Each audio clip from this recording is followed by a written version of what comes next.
കോൺഗ്രസിന്റെ അഴിമതിയുടെ രക്തസാക്ഷിയാണ് എൻ.എം. വിജയനെന്ന് Bathery area secretary PR. Jayaprakash.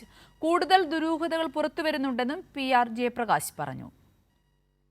ജില്ലാ കമ്മിറ്റിയുടെ ട്രഷറർ എൻ.എം. വിജയനും മകൻ ജിജേഷും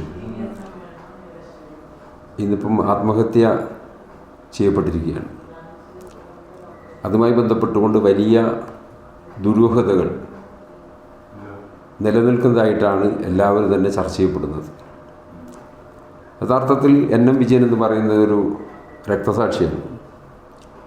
കാരണം സുൽത്താൻ ബത്തേരിയിലെ അർബൻ ബാങ്കുമായി ബന്ധപ്പെട്ട് നടന്ന അഴിമതിയിൽ ഒരു രക്തസാക്ഷിയായിട്ടാണ് യഥാർത്ഥത്തിൽ എൻ.എം. വിജയൻ ഇന്ന് നമ്മോട് വിട പറഞ്ഞിരിക്കുന്നത്. ദുരൂഹത പുറത്തു കൊണ്ടുവരണം. അതുമാത്രമല്ല, വിജയനെ പോലെയുള്ള ഒരു വ്യക്തി ആത്മഹത്യ ചെയ്യപ്പെടുമ്പോൾ എന്തായാലും അതിൻ്റെ കാരണം പൊതുസമൂഹത്തെ ബോധ്യപ്പെടുത്താൻ തയ്യാറാകും.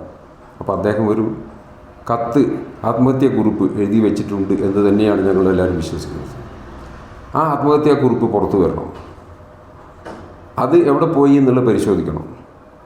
അത്തരം ആത്മഹത്യാക്കുറിപ്പ് ആ വീട്ടിൽ നഷ്ടപ്പെട്ടിട്ടുണ്ടെങ്കിൽ ആദ്യമായി ആ വീട്ടിൽ ഈ സംഭവം അറിഞ്ഞ് വന്നിട്ടുള്ള 2 കോൺഗ്രസിൻ്റെ പ്രവർത്തകരാണെന്നാണ് ഞങ്ങൾ മനസ്സിലാക്കുന്നത്.